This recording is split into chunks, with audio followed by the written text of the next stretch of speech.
Boa tarde, boa noite. Na verdade, estamos começando mais um podcast Humanamente Falando. Sejam todos bem-vindos. Hoje é uma data muito especial para a gente, né? Enquanto isso, a gente estamos nos ajeitando aqui, porque o Rio de Janeiro está um calor tremendo, muito quente. Mas conseguimos chegar a tempo e para estar fazendo esse programa aqui para você. Então, que você já possa estar compartilhando, possa estar colocando para outras pessoas aí.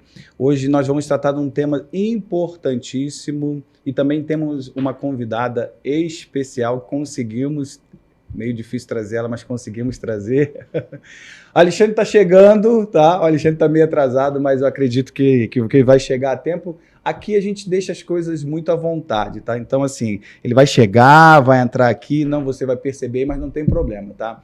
Mas eu gostaria já de não demorar muito para apresentar. Eu vou te chamar você de Lu.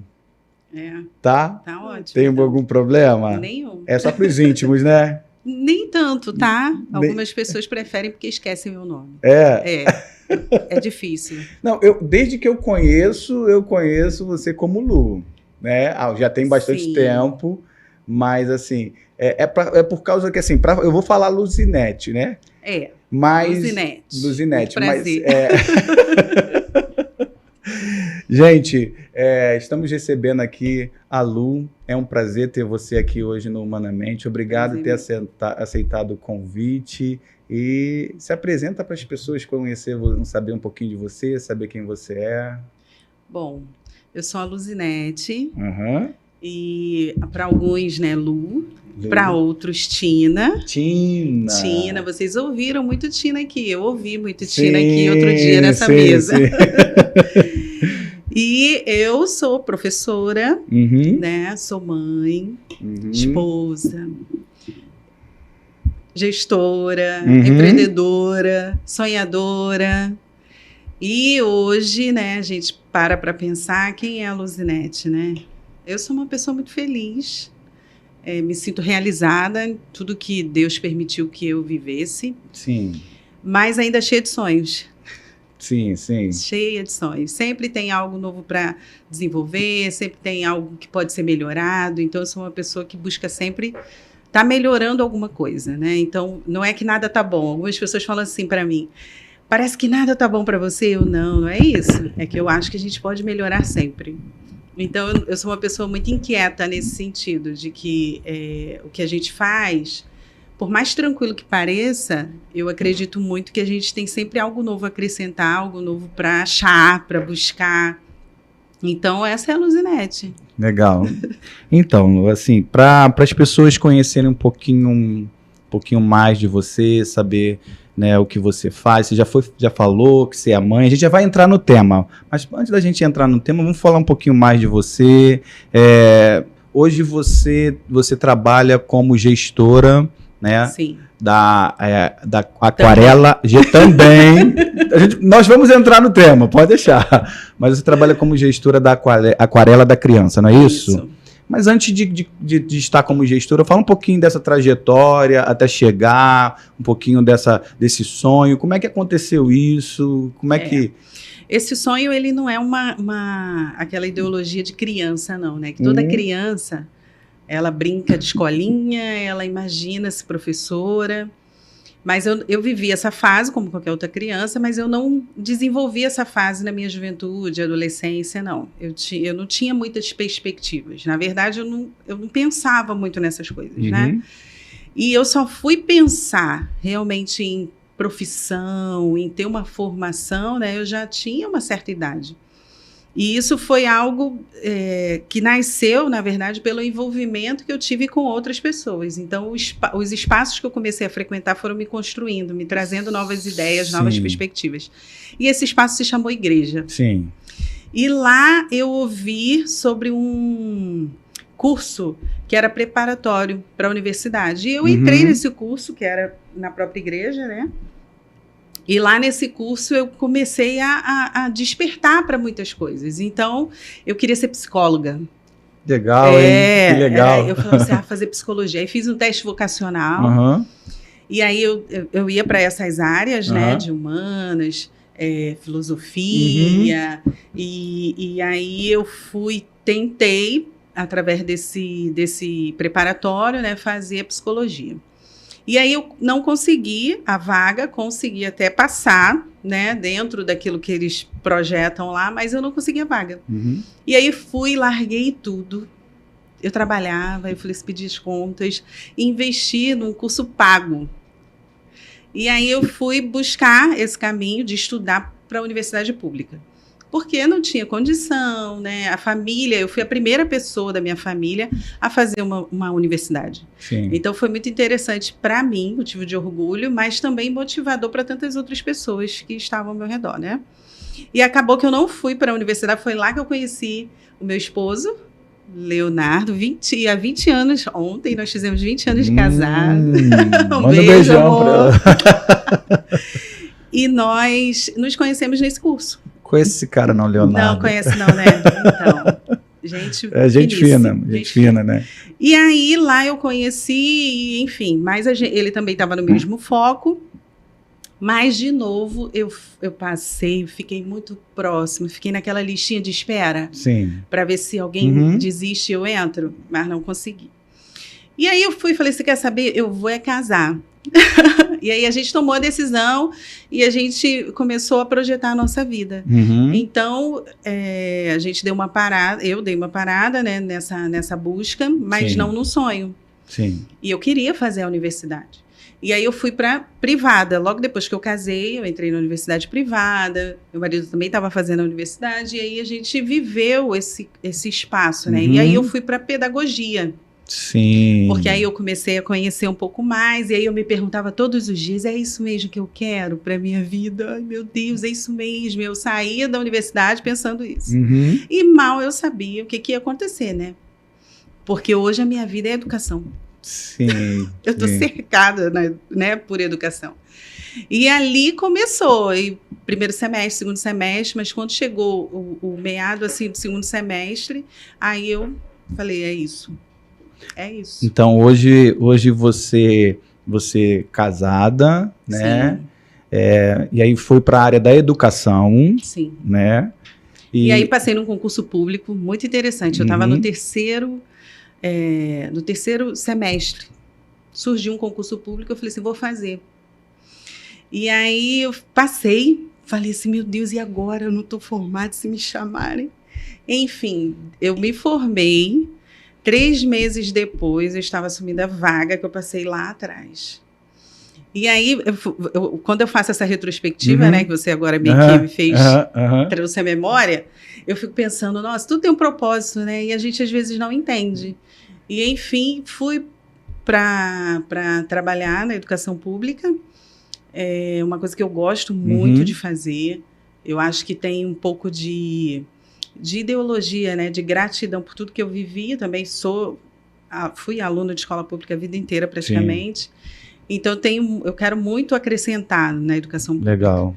Então, é um espaço que eu gosto. E quando a gente começou a vivenciar na nossa família os sobrinhos, querer aparecer sobrinhos na família, querer aparecer netos, a criançada querendo, né, o ânimo, melhor dizendo, das meninas da família querendo ter filhos, eu e minha irmã. E eu tinha uma preocupação muito grande em ter filhos antes dela, porque ela tinha um sonho tão grande e ela não conseguia, né? E aí eu falei assim, não vou ter antes não. Não quero ter antes. Era uma coisa que eu tinha no meu coração. Legal, olha só olha como é que as coisas são tão interessantes, né? Você está falando e assim, nós fizemos o primeiro convite para você, sim, e aí por causa da sua agenda não conseguimos. E aí você indicou aqui a sua irmã. Exatamente. Esteve aqui e foi muito legal. As pessoas comentaram bastante sobre a história dela. Eu não sabia que ela era mãe de trigêmeos, né? E aqui foi muito legal. E aí eu cheguei e conversando com o Carlos ali, a gente estava falando justamente sobre a oportunidade que a gente tem hoje de não estar trazendo só ela, mas trazendo você e juntando essas histórias. Sim, essas histórias. Né? Que legal. São coisas que acontecem, né? Legal. Então, continuando, só para o pessoal poder se conectar, sim, né? Sim. Então, se você quiser assistir o podcast que tem, né, essa história com a Keila, também é só você acessar lá no link no YouTube, você consegue assistir. Mas vamos lá, voltando aí. E aí, nessa trajetória, ela teve trigêmeos, né? E aí foi todo mundo, aquela coisa maravilhosa e ao mesmo tempo preocupante, ao mesmo tempo uma dedicação muito grande. E eu vi aquilo tudo e, enfim, agora, logo em seguida, eu também quis ter, né? E aí a gente também estava com a vida organizada e a gente decidiu ter o nosso primeiro filho. E a gente, no ano seguinte, praticamente, que é um ano só de diferença. Os meus sobrinhos têm 14 anos, né? 15, fez 15, e meu vai fazer 14. E aí a gente também surgiu a maternidade na minha vida e a gente começou a viver outras rotinas, né? Outras demandas. Mas eu só estava trabalhando no estado. Então, vamos lá. Você estava no estado e estava só no estado e não tinha ainda, não estava na parte de gestão. Não, nada disso tinha acontecido. Eu costumo dizer, né, que assim, que a palavra de Deus diz que os filhos são herança dele. E eu falo assim, gente, quem tem muito filho, então tá riquíssimo, né? Mas é impressionante como o filho vem e se você estiver atento, tudo acontece. As coisas fluem, até pela motivação que a gente tem, né? Pela necessidade, as responsabilidades, você se sente motivado a realizar algo, que não é só para você mais, né? Então, quando aconteceu do meu filho estar com 1 ano e pouquinho, a minha irmã tomou uma decisão, né? E virou para mim e falou assim, olha, vamos fazer alguma coisa, vamos investir em alguma coisa. Eu falei assim, só se for uma escola. Aí ela falou assim, mas... Aí eu falei assim, escola, porque eu nunca pensei em creche, nunca pensei em tempo integral, eu pensava na escola, em educar, em ensinar, né? Aquela coisa da sala de aula. Do aprendizado. E aí ela veio com a proposta da creche. E eu demorei um pouquinho a processar, porque eu sabia de todas as responsabilidades, das demandas, né, que a creche exige, das responsabilidades que são enormes. E eu falava isso tudo para ela. Eu falei assim, olha só, nós temos essas e essas demandas, vamos precisar disso e disso e disso, são muitas exigências, e a gente precisa estar ali para atender aquilo dali. E era uma coisa que eu temia, por conta de ser alta demanda, né? E aí ela falou assim, não, mas vamos tentar, tal. Aí ela incentivou muito mais como é que se fala? Ela estava muito mais motivada para esse campo da creche do que eu. E nós fomos. Aí vai planejar, trabalho pra caramba, né? Obra, escolha de lugar, enfim, teve todas essas demandas e a nossa assistente era a nossa mãe. Porque é uma guerreira, não posso E aí nesse processo surge a creche Escola Aquarela da Criança. A creche Escola Aquarela da Criança. Sim. Você... Com a questão toda pedagógica. Com a questão da pedagogia, voltar com a questão do concurso público que você fez na área. Continua, mas aí você tem um menino. Um menino, isso, né? O filho. O Vitor. Filho, beijo. Tem que mandar beijo.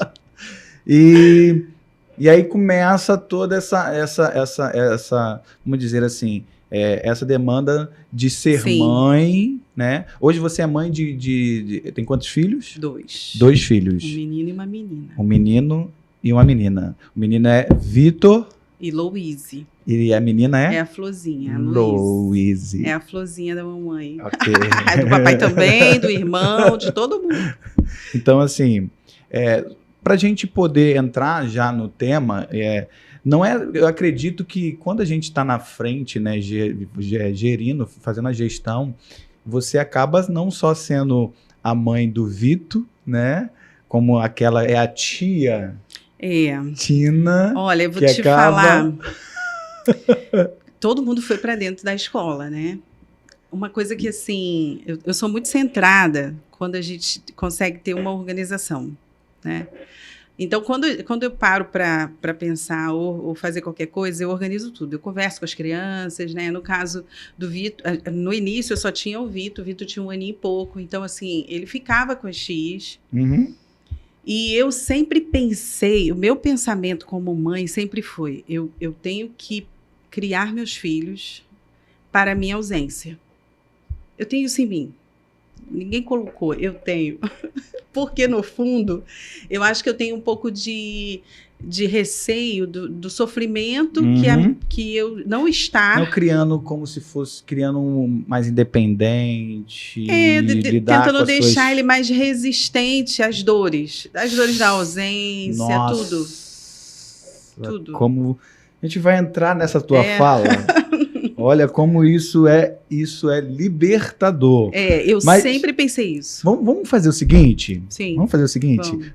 Tem um vídeo do tema para poder as pessoas em casa assistirem. Tem um vídeo que vai aparecer para as pessoas e a gente vai entrar nesse tema de hoje que é para falar sobre essas questões, tá? Sim. Acompanha com a gente aí. Eu não gosto da função de ser mãe. Eu não gosto de acordar cedo, eu não gostei de ficar grávida, eu não gostei de minha pele encher de manchas, eu não gostei de pausar minha carreira. Aí agora, adolescente, agora eu não gosto de inúmeras coisas que mudaram de fase. Mas eu não gosto da função de ser mãe. Só que isso não invalida a minha maternidade, o amor incondicional que eu tenho pelas minhas filhas e tudo que eu dediquei e dedico a elas, entende? E é um tabu eu falar isso. Como muitas mulheres, quando eu falei, falaram obrigado, não sou um monstro. Você tirou 1 tonelada das minhas costas. E aí, Tina? Essa mulher contemporânea, né, que trabalha, que tem as suas demandas, que tem os seus afazeres, que chega no final do dia com aquela sensação que falta braço, né? Mas além de tudo, mãe, como é que é toda essa responsabilidade aí dentro dessa questão ser mãe? Como é que você vê isso? Eu vejo de uma responsabilidade gigantesca, assim, que não tem tamanho, não dá para mensurar, né? Quando eu vi esse vídeo, a única coisa que eu particularmente, né, não concordo, sim, é o peso da fala. Sim. Eu acho que é muito pesada a forma como ela coloca, né? Mas não, como é que eu posso dizer? Não desconstrói a demanda. Mas quando eu olho para a maternidade, eu sempre lembro que, no meu caso, por exemplo, né, existem pessoas que às vezes não necessariamente é uma escolha. Mas quando a gente tem uma estrutura e a gente deseja esse momento, a gente tem que parar para pensar o que esse momento traz, né? É o ônus e bônus de tudo. Sim. Então, ser mãe, para mim, primeiro é sinônimo de amor incondicional. Sim. Fato. Sim. E segundo, de uma responsabilidade que não tem tamanho.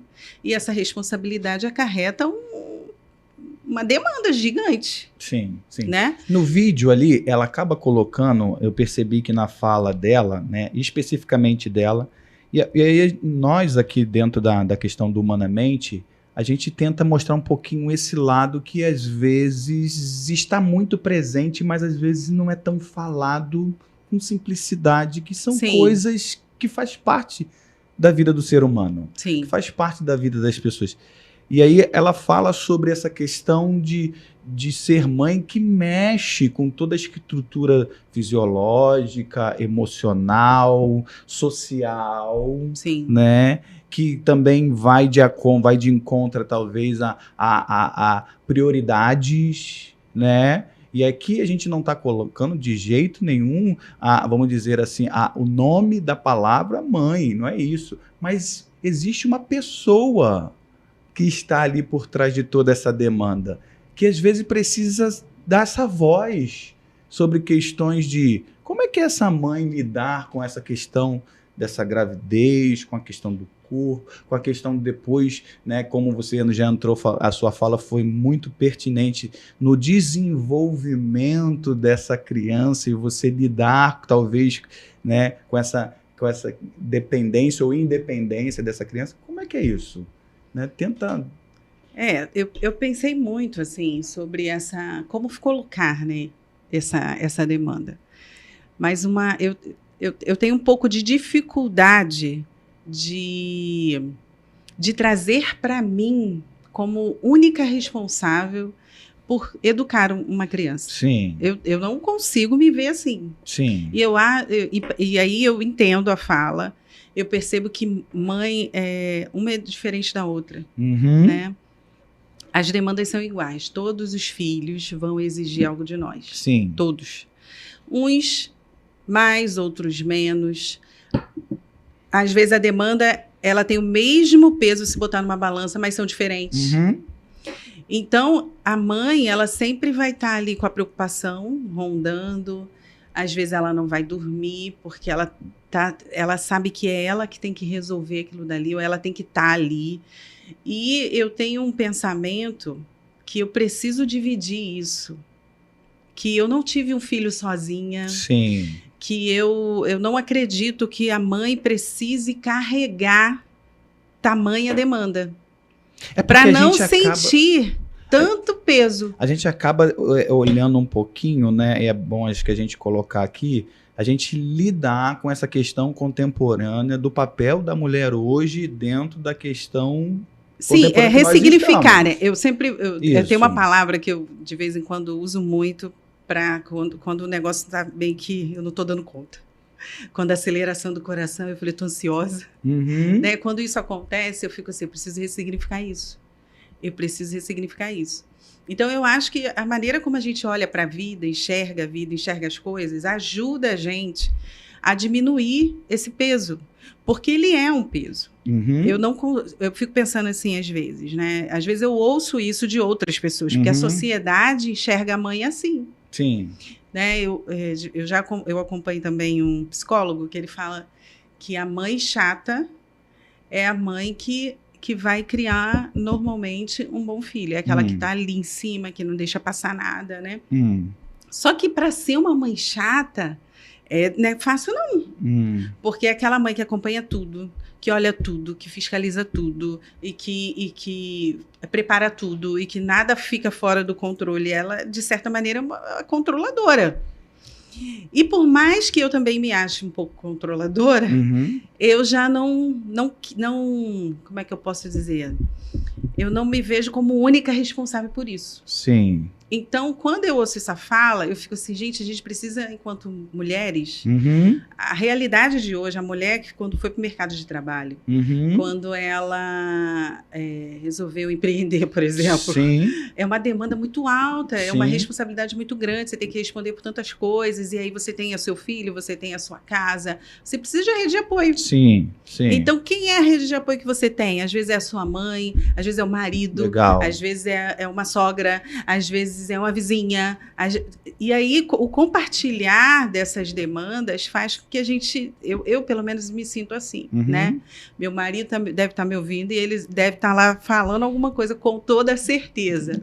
Porque eu sou aquele tipo de mãe que, se eu estou muito cansada e eu não tenho condição, eu me permito não ir fazer a comida. Eu compro uma quentinha, entendeu? E a gente come a quentinha na santa paz de Deus. Legal. Então, eu busquei esses caminhos, então, vou falar com o marido para fazer, né? Mas às vezes o marido não tá, entendeu? Ele é bonzinho, posso falar não. Ele faz. Tô fazendo isso que eu conheço, ele tô pegando o pé dele, gente. Ele é um marido maravilhoso, não posso falar. Assim, Deus me abençoou bem. Sim. Recebi a benção direitinho. Então, assim, ele colabora demais. É lógico que essa rede de apoio, né, ele tem que se incluir nisso. Sim. E eu falo para ele que ele tem que se incluir. Eu não consigo entender como é que alguns pais, né, eu trabalho hoje, né, com a creche. Então, eu tenho crianças pequenas, bem pequenas, e crianças um pouco maiores. E trabalho também com o final, que é o ensino médio. Então, eu acompanho as diversas etapas do desenvolvimento de uma criança, né? E eu também observo muito a relação familiar, né, deles. Então, a gente percebe que eles vão crescendo, a gente vai se ausentando, né, a nível de participação da vida deles. Até porque eles também criam outros caminhos, mas a gente tem que estar ali, né? E aí, essas famílias, normalmente, tendem a ser uma mãe ou um pai. É raro a gente ver os dois interessados, os dois querendo resolver a questão. É muito raro. Então, assim, tudo. Você fica com as coisas dele e eu cuido da casa. Ou então o outro, não, eu faço tudo aqui dentro de casa, você cuida só das crianças.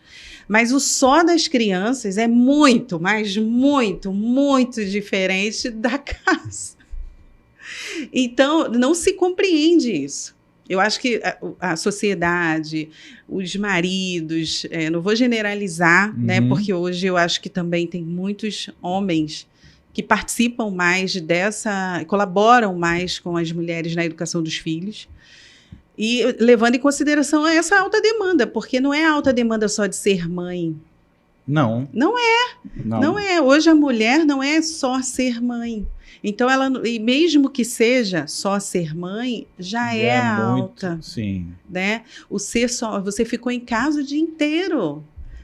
São falas que, às vezes, a mulher se sente colocada num lugar de desvalor, sim, de desconsideração. Então, eu penso que quanto mais informação a gente tem, melhor a gente precisa ficar. Né? E a gente, enquanto mulher, precisa entender que também a gente é limitada. E, às vezes, a gente quer abraçar o mundo. Né? É libertador poder abraçar o mundo. Mas eu abraço o mundo e o que acontece comigo? Eu costumo dizer que o grande problema hoje não é as pessoas, na verdade, em ela desenvolver as demandas que ela tem, né? O problema acaba sendo os excessos. E aí a gente precisa ter um cuidado hoje e olhar, né, para a gente, quanto ser humano, quanto pessoa, aonde estão esses excessos. Porque a gente pode querer abraçar, querer criar, querer sonhar, querer fazer e acontecer. Mas a gente também tem que entender que também a gente precisa tirar um pouquinho desses excessos. Porque eu costumo dizer, até mesmo isso com uma questão da própria clínica, a gente percebe que a ansiedade ela é um excesso. E quando eu falo de excesso, não é que a pessoa tem um excesso de coisas, porque a falta de muita coisa também é um excesso. Então, são esses excessos que a gente precisa, porque tem aquele também que não vai atrás, não cria, não quer fazer, e aquele também que quer fazer excessivamente. Então, a depressão é um excesso de muita coisa que às vezes está internamente dentro da gente, né? E aí eu quero, pegando um pouquinho dessa palavra excesso na sua fala, em que você trouxe aqui, você falou sobre trazer com que esse filho ele seja mais, vamos dizer assim, independente. Você falou isso, eu estou criando meus filhos para minha ausência. Na sua ausência, criando essa angústia, né? Ou essa ausência um pouquinho. Fala um pouquinho disso aí, que eu acho que isso é muito interessante para as pessoas ouvirem. Então, eu sempre pensei que algo poderia acontecer comigo e o que seria deles. Né? Logo que eu estava na mesa de parto e para o Vitor nascer, eu fiquei ali pensando, e se algo acontecer comigo aqui? Quem vai criar meu filho? Né? Então, eu acho que um pouco do que eu vivi ali, né, esse medo que pairou, porque eu falei assim, ele não pode ficar sem mãe. Mãe é tão essencial, né? O que é de um ser humano sem a mãe? Né? Eu acho que é a pessoa mais na Terra, assim, né? Uma das pessoas mais importantes e essenciais na nossa formação. Sim, sim. E aí eu falei assim, o que vai ser meu filho sem mãe? Isso veio um terror, né? Na hora lá. Eu falei assim, que minha pressão baixou de uma maneira. Eu falei assim, gente, eu vou morrer aqui. Quem vai criar meu filho? Então, eu internalizei que eu precisava educar meus filhos de maneira que eles soubessem lidar com a dor. de maneira que eles sobrevivessem à dor, porque ela faz parte, né? Legal. E aí eu achei muito interessante uma vez um livro infantil que eu li, que falava sobre a morte. Aí eu falei assim, gente, a gente precisa falar sobre isso, né? Algumas culturas naturalizam a morte. E a gente não tem esse perfil de cultura. E aí quando eu falei assim, gente, se a gente, de alguma maneira, entendesse que a morte é o caminho para a vida e entendesse isso com verdade, né? Eu acho que a gente falaria dela com muito mais carinho até. Porque é o inevitável. É o inevitável. A gente não tem poder sobre isso. Um dia vai chegar. Um dia vai chegar. Para todo mundo. Exatamente. Você que está ouvindo a gente aí, fique tranquilo que um dia vai chegar para você. Vai chegar. A pessoa deve estar lá se benzendo. Meu Deus do céu. Assim, minha família, algumas pessoas sabem dessa fala, porque eu sempre gosto de comentar com outras pessoas, porque assim, às vezes eu pareço meio maluquice, né? Parece uma maluquice. Que isso? Você vai falar do seu filho tem que viver a vida. Eu falei assim, eu vivo a vida. Eu vivo a vida, mas eu também converso com eles sobre essas coisas. E aí eu falo, ressignifico, converso com eles. E o legal disso, que na verdade é uma consciência. Quanto mais consciência a pessoa tem que o inevitável vai chegar, ela tem que priorizar aquilo que ela tem hoje, que é a vida. Então ela vai viver uma vida melhor. A vida é mais leve. Você vai levar, vai aproveitar, ela vai ver que as coisas elas vão passar. Então, acho que essa consciência, sabe? Que eu tenho que lidar bem com o que eu tenho hoje. E o que eu tenho hoje? A vida. Exato. Né? É claro que ninguém é 100%, né? Não. Eu não sou uma perfeição, não sou. Às vezes parece não uma tem perfeição. como, não somos. Senão não é tem. humano. Não tem. Com certeza não tem. Porém, assim, eu comentando isso com uma amiga, ela falou assim, gente, mas eu nunca vi isso, uma mãe falar assim. Eu falei assim, mas eu falo com tranquilidade. Hoje, eles estão com 14, né? Vai fazer praticamente, já está fazendo aí 14, e a outra com 9. E aí, de vez em quando, ela se depara assim, me abraça, mãe, eu não quero que você morra. Aí eu falei assim, filha, isso é inevitável. Você vai sofrer, vai sentir saudade da mamãe, mas sabe o que eu quero que você lembre? É de tudo que a gente viveu, então por isso a gente tem que viver. Então eu sempre trago essa fala. Então, mas essa construção, né, que você foi desenvolvendo com eles, isso foi acontecendo assim, vamos dizer assim, desde quando eles foram inseridos na creche, lá com você, na sua demanda. Como é que foi isso? Foi quando eles foram crescendo, né? Assim, o Vitor, eu já falo com o Vitor desde quando ele tinha uma maior consciência, né? Ele tinha acho que uns 4 anos, 3 para 4 anos, foi quando ele teve uma maior consciência do não, da negação, né? Quando ele ficava contrariado por alguma coisa, e aí a gente mostrava para ele que é assim. Que às vezes é não mesmo, e não tem por que ficar ali remoendo o tempo todo. A gente entende o choro, a gente entende a frustração, mas é assim, e ponto. E o legal, isso que você está trazendo, não é que você está trazendo só um não.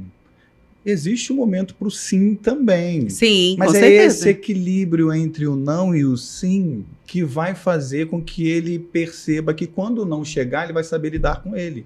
Aí a adolescência chega, né? Aí o saber lidar não acontece. Aí os hormônios, né? Vou falar muito não.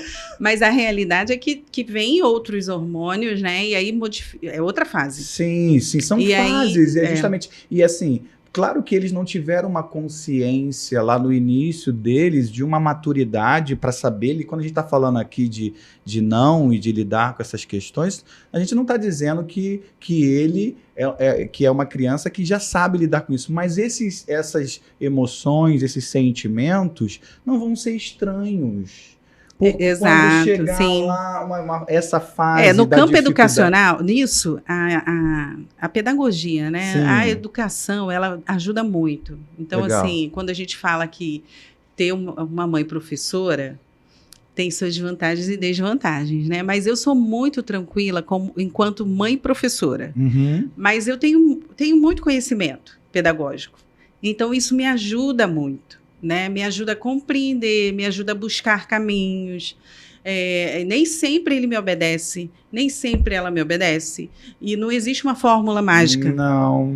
Não existe, existem tentativas, né? E a gente não desiste nunca. Sim, como mãe, como pais, não pode desistir. Então, eu sempre busco auxílio, né? Eu vou ler, eu vou tentar buscar práticas. E hoje, com a internet, a gente tem muita coisa à disposição. Então, eu vou tentando.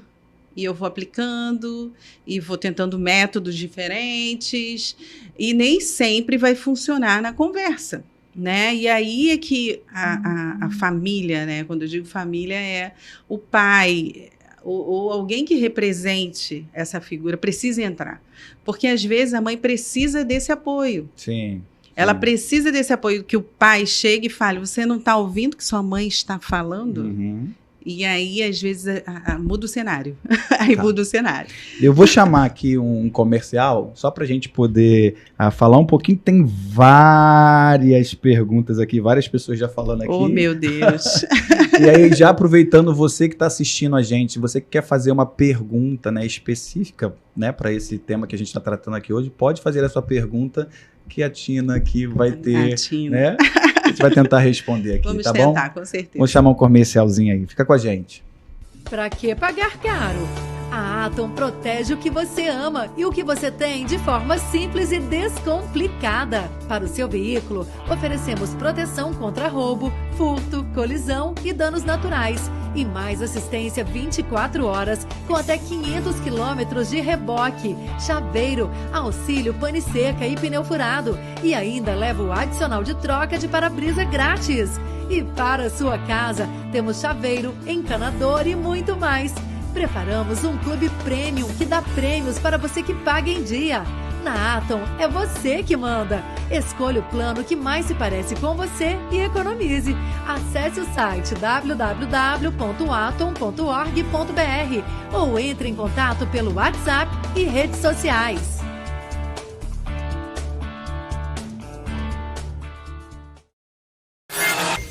Então, pessoal, você quer conhecer um pouquinho aí sobre a Atom, né? Atro Proteção Inteligente. É só você fazer contato, tá? Aí nos telefones que apareceram para você na tela. Na verdade, o rapaz, né, da programação hoje, não sei o que aconteceu, acho que ele ficou preso no trânsito. E se você quer conhecer um pouquinho mais, né, tá? A Atom, ela tem trago bastante segurança para pessoas que colocam seguro no seu carro. Então, se você quer conhecer um pouquinho mais, só fazer contato, tá? Com o telefone que estava na sua tela. Vamos lá, Tina, voltando um pouquinho para falar sobre... Tem vários comentários aqui, deixa eu mandar aqui uma alôzinha aqui, o Henrique Júnior, boa noite, Julião. Boa noite, Henrique. A Márcia Bittencourt está dizendo aqui, Tina, mulher de sucesso, arrasa, inteligente, olha. Amiga. A Juliana Lima está dizendo, a Keila colocou aqui mulher de sucesso também, e a Juliana Lima disse mulheres de sucesso poderosa, né? Estamos juntas, né, mulherada? Olha, tá dizendo assim, mulheres de sucesso, amigas e irmãs, né? Ok, legal. Então, o Leonardo aqui botou coraçãozinho. Acho que quando você falou dele, ele botou coraçãozinho aqui para você. Tá coisa apaixonada. Linda. 21 anos de casado, continua assim, 20. Legal, 20. Hein? Que legal. Mas vamos lá. Voltando aqui para a gente estar falando sobre essa demanda que existe dentro desse contexto, quando a gente está falando, né, do cuidado com os filhos, né? Dentro dessa adolescência, e quando a gente coloca aqui entre, vamos dizer, porque quando você fala, né? Quando você falou assim, ainda bem que eu sou professora, né? Isso me auxilia. Vamos tentar colocar aqui, e para aquelas mães que não são professoras, que tem lá, que talvez não tenha tanto, vamos dizer assim, tanta informação, sabe? Que hoje todo mundo pode adquirir essa informação na internet. Mas o que a gente podia trazer para essa mãe que tem essa dificuldade e às vezes é mãe solteira, que não Sim. tem um marido, que tem que trabalhar. E às vezes até a rede de apoio, né? Não existe. Não tem uma rede de apoio nem familiar e muito menos paga. Como é que funciona? Vou tentar entrar um pouquinho dentro dessa... É desafiador, né? É desafiador, eu acho que traumático até, porque eu fico imaginando, assim, eu lembro bem que na época da minha infância, isso tinha uma frequência muito alta, era muito presente também no entorno de onde eu vivia. Então, a gente sempre... Eu venho de uma família que tem realidades assim, de mães solteiras e que seus filhos foram criados estando sozinhos em casa. E aí eu penso também que eu também vivi isso. Minha mãe sempre trabalhou, meu pai sempre trabalhou. E a gente, né, nós somos 3 irmãos e a gente vivia muito sozinho em casa. Eu lembro que meu pai trabalhava próximo, então ele ia lá, dava o almoço, né? E a gente permanecia sozinho, sob orientações. Então, eu vejo que essa demanda, até a gente tem essa busca, né, por rede de apoio, a orientação é que se faça isso. Mas e quando não tem? Quando não tem, a sobrecarga vai existir, não tem como dizer essa sobrecarga, como que não vai existir, vai existir. Acaba vindo. E quando essa sobrecarga vem? E aí, como é que o que essa mulher que está hoje com todos esses desafios... Eu acho que a primeira coisa que a mulher precisa pensar é que ela não tem culpa. Sim. Ela não tem culpa. Porque, imagine, você já ter tanta coisa para fazer, tanta demanda, e você ainda carregar uma culpa. Sim. Né? Primeira coisa é tentar, de alguma maneira, ou através de ajuda psicológica, ter um momento, nem que seja um restinho de domingo. As questões emocionais, né, imagina. Impacta ainda mais. Só que assim, eu já ouvi mães que falavam assim, eu não tenho tempo nem para mim. Então o foco, a responsabilidade de ser mãe, que hoje eu percebo também que não é tão comum, é até mais rara, principalmente em situações quando ela é só. Às vezes ela ou aquele filho, né, é deixado, que infelizmente isso acontece muito, ele acaba sendo deixado por uma culpa ou inabilidade mesmo para lidar com a situação, né, porque é ressurgida de uma cinza, né. Que acaba também gerando, você percebe que acaba gerando também algo de traumas, de transtorno, não só nessa mulher, nessa mãe, como também nessa criança, nesse filho, nessa filha. A gente vai sempre, que eu digo assim, a sociedade, ela sempre vai julgar essa pessoa. Né? Ela sempre vai falar, você não pode deixar seu filho assim. Mas como que está essa pessoa? Olha, o que você está falando porque assim, como que eu cuido de alguém sem condição nenhuma, né? Eu lamento essa sem condição nenhuma, porque quem acaba pagando o pato é todo mundo. Mas eu fico olhando muito para a criança. O adulto, ele cresceu, ele já é adulto, e eu tenho uma visão muito radical nesse ponto, sabe? Eu acho que adulto é adulto. Então, por ele já ser adulto, não é que ele não precise de ajuda. Ele precisa, mas, poxa, você cresceu, pelo amor de Deus. Ele não. A chance agora é muito maior para ele. Então, às vezes, eu penso que o olhar prioritário é da criança. Sim. Né? E aí a gente sempre... Por isso que eu acho também que a sociedade, às vezes, acaba culpando muito esse adulto.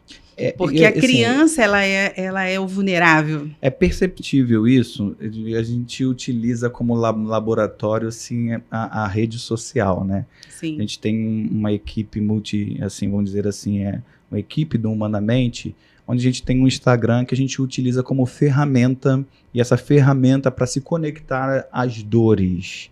E essas dores, às vezes, são projeções que as pessoas fazem. Então, a gente coloca, às vezes, especificamente determinados vídeos, determinadas falas, para se conectar a essas projeções que as pessoas acabam fazendo. E recentemente, isso que você está falando, foi colocado justamente um vídeo onde uma mãe ela está de uma forma bem vulnerável, dá para perceber que ela tá de uma forma, né, complicada. As pessoas utilizam a internet para várias coisas. Sim. Mas a ideia, na verdade, ali era fazer com que desse fala para as pessoas, né? E principalmente mães. E aí o vídeo mostrava justamente uma mãe com um filho que estava com câncer e ela chorando, uma fala chorando na frente da criança e a criança não entendendo e ela chorando e filmando. Só tinha um choro e aí a fala dizia sobre o câncer. Mas foram tantas falas, né, que aqui eu não estou para colocar a fala A ou fala B, mas é para justamente que as pessoas elas possam tirar esses sentimentos que estão dentro delas, né? E começar a colocar para fora esses sentimentos. E a gente percebe que existem esse sentimento de proteção com a criança muito grande. A maioria das mulheres ali, elas tiveram uma fala bem incisiva com ela. Você não deveria estar fazendo isso, não deveria estar chorando na frente da criança, não deveria estar... E a gente entende isso com algo muito claro. Mas foram pouquíssimas falas de outras mulheres dizendo que não deveria fazer isso com a criança, mas que também... uma fala de acolhimento com ela, que entende, de repente, né? que compreende. Sabe, a mulher que tem essa de estar no mundo dela, mas se colocar no lugar dela, sabe? Então eu acredito que o que você está falando hoje em dia, né? Acredito que lá no seu ambiente pedagógico você deve receber várias e várias demandas de várias famílias que chegam com seus filhos, mães, né? Que estão sobrecarregadas. Sim. E ela espera ali que a creche seja uma rede de apoio. Sim. Nesse sentido. O que você pode trazer para a gente? Como... A creche, né, ela vai olhar para a criança, mas a gente sabe que ela está inserida numa família. Uhum. E para a gente, enquanto educador, né, gestor, enfim, coordenador, importa que a criança esteja bem. Então, quando a criança chega na escola e ela não está bem, a gente se preocupa com essa criança e investiga o que pode ter acontecido ontem ou depois, ou à noite, se a noite estava bem. Então, a gente vai na família. Uhum. Então, a gente entende que se a família vai bem, a criança vai bem. Se a família vai mal, a criança vai mal. E aí, quando a gente vai começando a perceber uma dificuldade, né, um prejuízo, no rendimento dessa criança, na socialização dessa criança, normalmente a família ela é convidada a vir. Uhum. E aí a gente descobre um monte de situações que podem realmente estar impactando nesse comportamento. Sim. E a gente acolhe essa família, a gente compreende, né? Mas a gente conscientiza. Porque, assim, às vezes o responsável não percebe o que está acontecendo na vida dessa criança de tamanha demanda que ele tem. Sim. E aí, eu particularmente falo muito com algumas mães, ainda mais quando o assunto é um pouco mais delicado. Então, quando a gente já tem uma demanda, né, como, por exemplo, às vezes é uma criança atípica, aí às vezes está passando um processo de separação, aí como a criança atípica já traz para esses responsáveis, né, uma demanda um pouco maior, exige um pouco mais.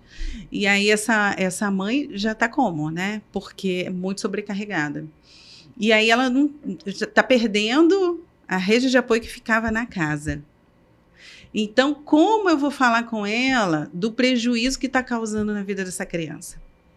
E aí a gente entende que uma coisa está ligada à outra. E aí como que ela vai fazer? Né? E aí a gente pede que ela... de alguma maneira, preserve essa criança das vivências, das discussões, tente, de alguma maneira, resolver sem que a criança venha perder tanto.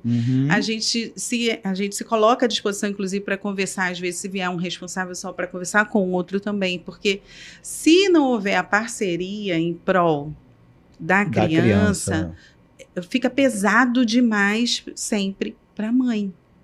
Sim. Na maioria, não vou dizer sempre, mas na maioria das vezes é para a mãe.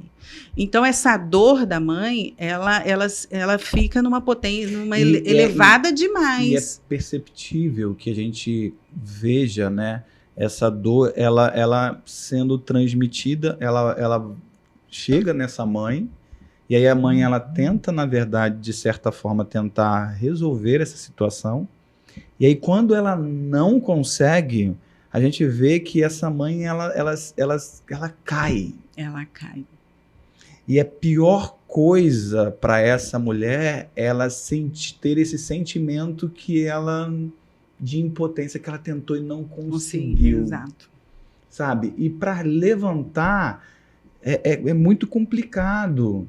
Por isso que a gente precisa, talvez, estar com um olhar mais atento para não chegar nessa situação. Sim. Né? Tentar, talvez, a gente sabe que existe uma dificuldade nas questões financeiras para procurar uma questão, né, terapêutica, mas tentar buscar, talvez, pelo SUS, buscar, na verdade, uma pessoa que possa dar uma orientação, até mesmo uma instituição religiosa que tem grupos de apoio, sim, sabe, para essa pessoa ela poder ter algum tipo de ferramenta para ela não sucumbir. Porque o que a gente percebe é que ela vai tentando e chega num estado de uma estafa, de um cansaço, e aí ela chega com aquela sensação de fracasso. Fez hoje... muito, mas ainda não foi suficiente, sim, sabe? E eu, ouvindo você falar, né, eu sempre tenho uma fala na escola que, assim, a gente precisa primeiro entender o que está acontecendo. Porque o olhar da sociedade, isso acontece em todo lugar. Né? Apesar da gente lidar com a creche, a gente vai olhar para a criança. Sim. Em primeiro lugar, é a criança que a gente está lidando ali. Como é que é isso? Mas, meu Deus do céu, será que... E através da criança você consegue identificar esse lar, essa família. Sim, porque essa criança está brincando, ela está mostrando o comportamento do que ela aprendeu dentro desse lar. Exatamente. A escola, né? A escola e a família são os responsáveis pela educação dessa criança. Mas eu fico pensando, quantas vezes a escola entra nessa casa? Quantas vezes essa casa entra na escola? Quantas vezes a gente carrega junto com a família a dor e a responsabilidade e o peso? Né? Essas demandas, elas são compartilhadas. Então, a escola, hoje, mais do que antigamente, né? Ela está com essa demanda de estar quase dentro da casa. A gente viveu uma época no estado, acho que uns 2 anos, antes da pandemia, eu acho, que tinha... Quando a criança se ausentava muito eu acho que ainda tem, né? Orientadora educacional que faz isso. Vai na casa. A orientadora vai na casa do responsável para tentar entender o que está acontecendo. Aí faz a conexão com o conselho tutelar. Então, assim, a escola, ela não tem... não tem jeito. É um fio ligadinho. Família, educação, desenvolvimento, está tudo atrelado. Então, para a gente ir para mais um bloco, eu vou chamar mais um comercial aqui, tá? E a gente vai voltar justamente desse tema aí, a importância da escola, né, com essa mãe e com essa relação com o filho, tá bom? Fica com a gente aí, pessoal, pode fazer pergunta, tá? Ainda dá tempo. Olha só, pessoal, tem uma dica importantíssima para você. É isso mesmo. Esse material agora está na forma digital, que vai te ajudar muito. Quer saber um pouquinho mais? Clique aqui na descrição desse vídeo e que você terá maiores informações. Então, tem várias pessoas falando aqui, ó. A Márcia, ela colocou uma pergunta aqui. Ela está falando sobre essa dor, né? Que ela é direcionada de forma antecipada. Eu acho que a gente precisa, talvez, separar um pouquinho que quando a gente está falando de dor, né? A gente está falando aqui não é de sofrimento. Há uma diferença, né? Entre esse não que gera, na verdade, uma dor, né? E é o excesso de sofrimento. Então, o que faz a pessoa, né, estar fora de si, eu acredito, né? Não só a mãe, esse sofrimento excessivo. E a criança, ela sofre muito, né? Quando ela não tem um adulto ali para esclarecer, talvez, o que ela está passando. Sim. Sim, você me fez lembrar uma fala que eu também uso na escola, que é quem é o adulto da relação aqui? quando acontece alguma situação e, de repente, o responsável, o professor, enfim, o auxiliar, quem tiver na situação, eu falo assim, tá, e como você reagiu? Porque quem é o adulto aqui da relação? Você foi na emoção também? Ou você fez a mediação que deveria fazer? É lógico que a gente falha, né? Mas a busca é mediar. É mediar lembrando quem você é. Então, eu acho que em qualquer relação profissional, ou com a criança, ou com o par, né, o parceiro, o adulto, enfim, a gente precisa saber quem nós somos na relação. Sim, sim. Né? Então, quando a gente está vivendo um conflito, quando a gente tem essa realidade, né, de quem nós somos, a gente se coloca nesse lugar. Mesmo com o peso, com a dor, com a inconsciência, às vezes querendo bater a porta, a ansiedade, eu falo, não. Sim. É igual a conscientização para fazer um exercício físico, né? Sim. Porque foi isso que aconteceu comigo e agora me veio à mente. Então, assim, você precisa a gente, né, precisa estar refletindo sobre isso, precisa estar refletindo de quem nós somos, como é que a gente está, como é que está a nossa cabeça.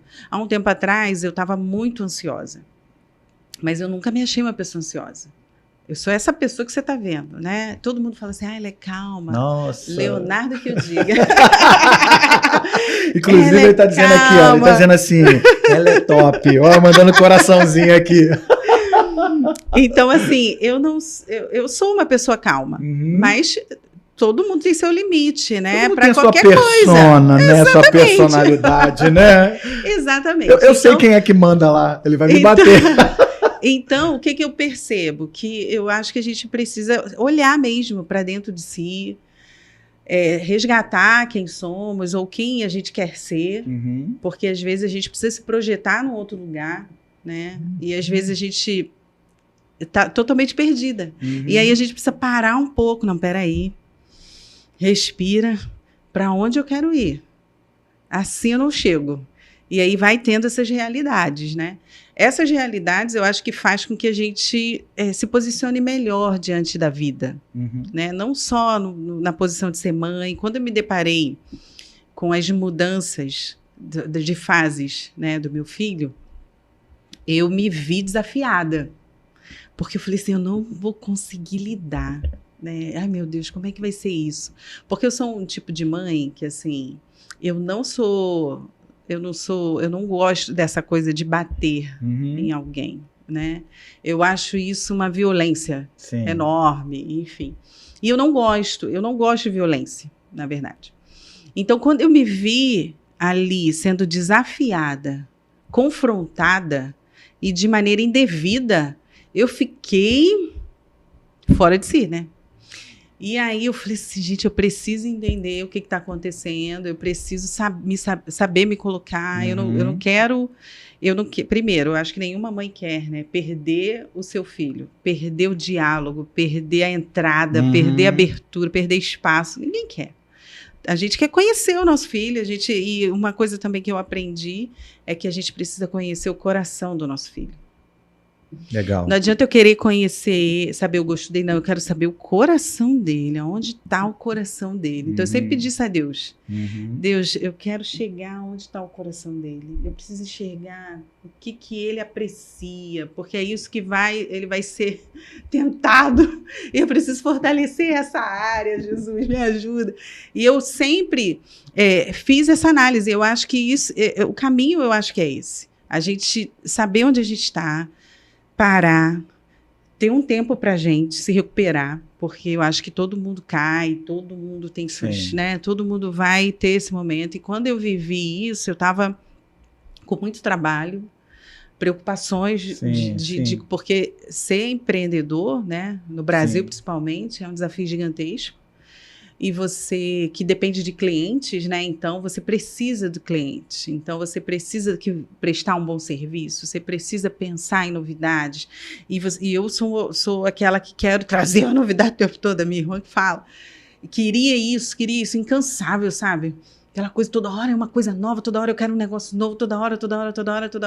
E nem tudo a gente vai alcançar. Então, eu vivi num momento que eu falei assim, eu preciso buscar algo novo. Cadê? Eu preciso buscar e querendo buscar. E aí eu me via meio que eu não estou conseguindo fazer.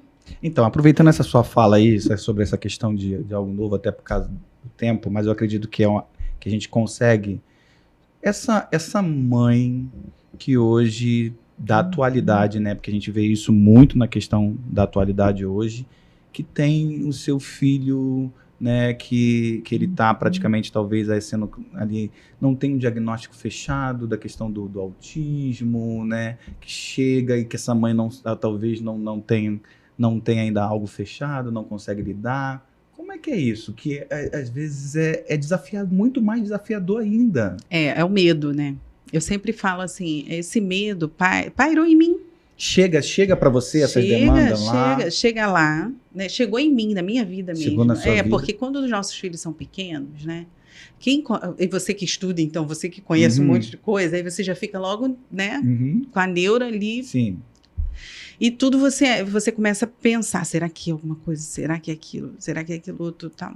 E eu tinha uma questão com meu filho da psicomotricidade. E aí eu falava assim, meu Deus do céu, ele corre assim, ele corre... Então, assim, hoje, com o tamanho, o acesso ele não é só mais para quem busca estudar, ir para uma universidade, fazer um curso, não é. Não. Então, hoje a gente tem uma inundação, né? Enfim, parece uma tsunami de informações das mais variadas e tudo você busca na internet você encontra. Então, você vai ter muitas informações, né? E isso causa, de certa maneira, uma certa preocupação exagerada. Tem que tomar um cuidado, né? Muito, porque é confuso, tá? É confuso até pra gente responder a perguntas, às vezes.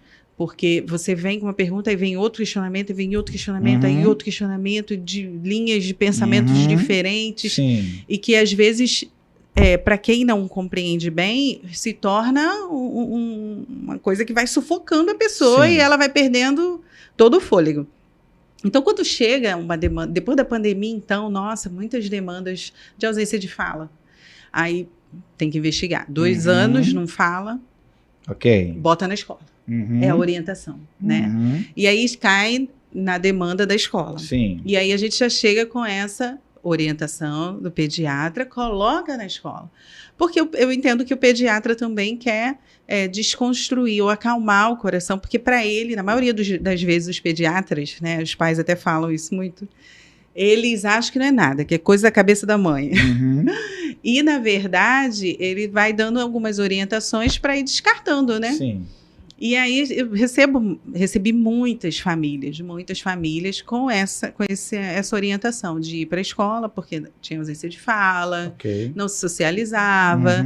E o que pairava na mente dessa mãe era, não, é porque eu fico, né, pode ser autista, e isso e aquilo outro, e assim, sabe, cheia de temor. A gente precisa já, acho que abrir um parênteses aqui, né, para a gente ter um diagnóstico fechado do autismo, precisa estar dentro de um grupo de situações e comportamentos. Sim. Não quer dizer que eu estou ali, de repente, 80%, né, com questões comportamentais que estão ali, que não esteja classificado como uma questão fechada. Mas isso não... Porque a questão que às vezes fica muito na questão de laudar a criança, ter um laudo, do que automaticamente criar meios e maneira para o melhor convívio com essa criança. Sim. Se adaptar, né, com esse novo, com as informações que a gente tem. Né? Então, acho que a gente precisa ir por esse caminho. É um cuidado que a gente precisa ter com a criança. Né? E a gente percebe que hoje existe uma fala que é predominante, né? Sim, sempre parte para desconfiança. Sim. A gente não tem mais aquela coisa, ela é tímida. Não. Ela pode ser autista. Entende? Então, e de repente, aquela que era tímida lá atrás, de fato era autista. E não recebeu toda a investida, todas as terapias, tudo aquilo que poderia melhorar a qualidade de vida daquela que tinha o título de tímida. Então, assim, não é tão simples, né? Nunca vai ser. Não acredito. Eu acho que nem para um terapeuta diagnosticar ou fechar, né? ou pelo menos assim, dizer se é ou se não é. Então, o aconselhamento que a gente dá enquanto educador, né? A orientação que a gente dá é: seja autista ou não, ele é uma criança. Ele é uma pessoa. É uma um ser pessoa, humano. exatamente. Precisa se desenvolver, Sim. precisa dos investimentos Sim. para que ele consiga viver a vida adulta e ter uma qualidade de vida. Então, e quando a gente traz essa fala, de certa maneira, isso. tipo assim, É isso. né? Isso. É isso. Mas eu não quero, não. Entendeu? O rei, na verdade, nós, a gente não quer, não. Uhum. Eu sei, mas eu não quero, não. Sim, mas e se for? É assim que tem que olhar. Sim. Porque senão você não vai conseguir. A gente fala isso. Né? E aí não só a criança, ela vai precisar de todo esse apoio, como os pais. Sim. E às eu acho vezes, que principalmente os pais. Sim. Né?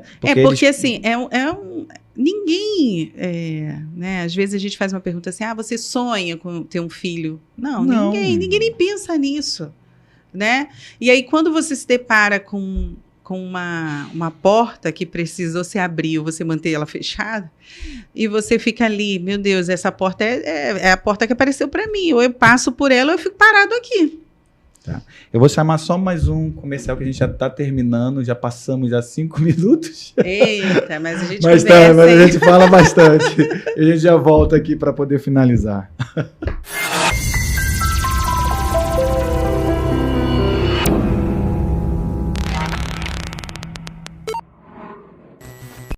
Olá, para você que não me conhece, eu sou o Júlio Pontes do canal Humanamente. E esse canal trata das questões emocionais e comportamentais. Eu quero te convidar a conhecer o nosso canal, se inscrever e nos seguir nas nossas redes sociais. E olha, eu tenho muito conteúdo relevante para você. Então, vem comigo.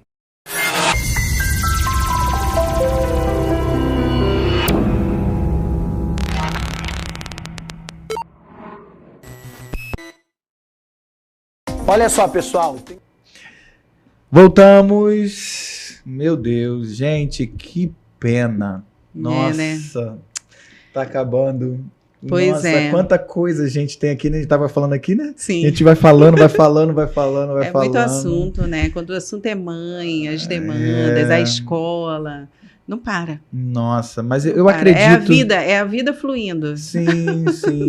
É assim, passa o tempo, passa tão rápido. Sim. Eu tô aqui olhando pro tempo, tentando segurar ele, não consigo. Mas eu acredito que a gente vai ter uma outra oportunidade, Tina. Muito bom ter você aqui. Eu acho que vai dar aquela sensação um pouquinho de água na boca. Vamos querer mais.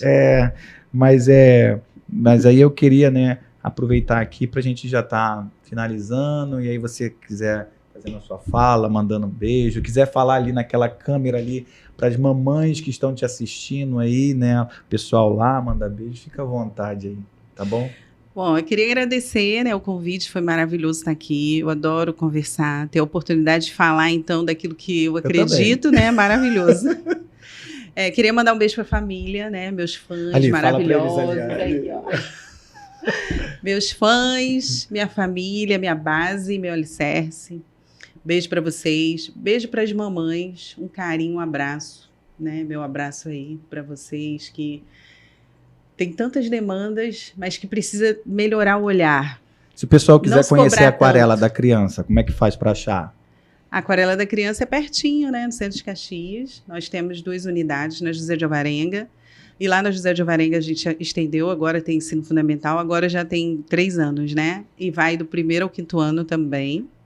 Minha filha estuda lá, né? Meus filhos estudaram, meu filho mais velho estudou no período que não tinha o ensino fundamental, e a mais nova está seguindo lá até o 5º ano. Uhum. E aí depois também parte coração da mamãe, né, que sai um pouquinho, se bem que ela não fica nas asas da mãe. Uhum. É muito importante dizer isso. Qual o Instagram lá da Aquarela? Aquarela da Criança, Creche Escola Aquarela da Criança. Então quem quiser... Creche Escola Aquarela da Criança. É esse nome grande, né? Mesmo. Pesquisa lá, pessoal, segue no Instagram, tá? Conhece aqui o trabalho, né? Que elas fazem maravilhoso, né? Com tanta dedicação, com tanto amor, né? Isso você não tenha dúvida. Com muito carinho. Manda um beijão aí, manda um beijão tem várias pessoas aqui, olha, Mandando beijo aí, o Leonardo, né? A Elisângela, Elaine, Mary Paixão, todo mundo mandando beijo aí pra Obrigada, gente, obrigada. Foi um prazer realmente estar aqui e poder compartilhar um pouquinho desse assunto, né? Manda um beijão pro filhão também, o filhão. Vitor, meu amor, meu primogênito. Falou tanto dele aqui, né? Eu falei tanto de você, eu falo sempre de você, meu filho. Beijo pra Louise, minha princesa, que tá crescendo também, tem uma personalidade como ninguém, desafiadora às vezes, mas é um presente de Deus e para mim é um prazer sempre cuidar deles, né? Com Maravilha. Todas as demandas, como a gente viu no vídeo logo no início, né? Nenhuma demanda impede da gente continuar amando o nosso filho, Legal. impede da gente continuar abraçando, compreendendo, fazendo parte da vida dele e às vezes se superando na dor, Sim. se superando na tarefa, se superando pedindo uma quentinha. E é assim, a vida tem que ser leve, né? Isso aí. Senão a gente não vive nem pra gente, nem pra eles. Legal. Pessoal, quero agradecer vocês, tá bom? Muito obrigado, vocês que ficaram com a gente até agora, tá? Toda quinta-feira, às 18 horas, nós estamos aqui com esse podcast, conversando assunto tão interessante como esse que você participou agora. Se você quiser conhecer um pouco mais do nosso trabalho, segue a gente nas nossas redes sociais, tá? No Instagram, @humanamente.vida. Segue a gente lá, compartilha, dá dica, né? Hoje a gente falou aqui, deu um pedacinho de um tema tão importante que é sobre a questão do autismo, que se fala tanto, e o cuidado daquilo que a gente tem que ter hoje.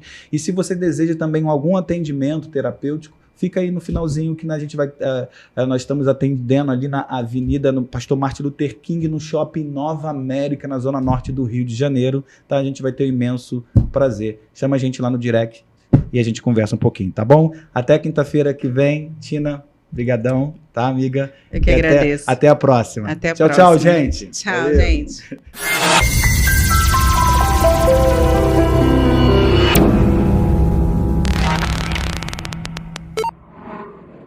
Eu me lembro do primeiro dia, da primeira hora que vocês chegaram. Como a gente estava acabando de se conhecer, eu ainda nem sabia como chamar vocês pelos nomes. Disse apenas, sejam bem-vindos. E disse isso algumas boas centenas de vezes naquele dia. Era o meu primeiro encontro com vocês. Começamos a nos conhecer. Vocês dizendo, te encontro lá no Nova América. E eu vendo acontecer uma história atrás da outra. Já a Gabi diz que está crescendo aqui com a sua nova faculdade. Eu ainda podia falar do Antônio, da Dona Valéria, do Carlos, da Renata, da Marina, do Evandro e de tantos outros que, volta e meia, estão aqui, encontrando cada um o jeito de realizar seus desejos. Sinto que valeu muito a pena ser do jeito que sou hoje. E sabem de uma coisa? Como é bom crescer.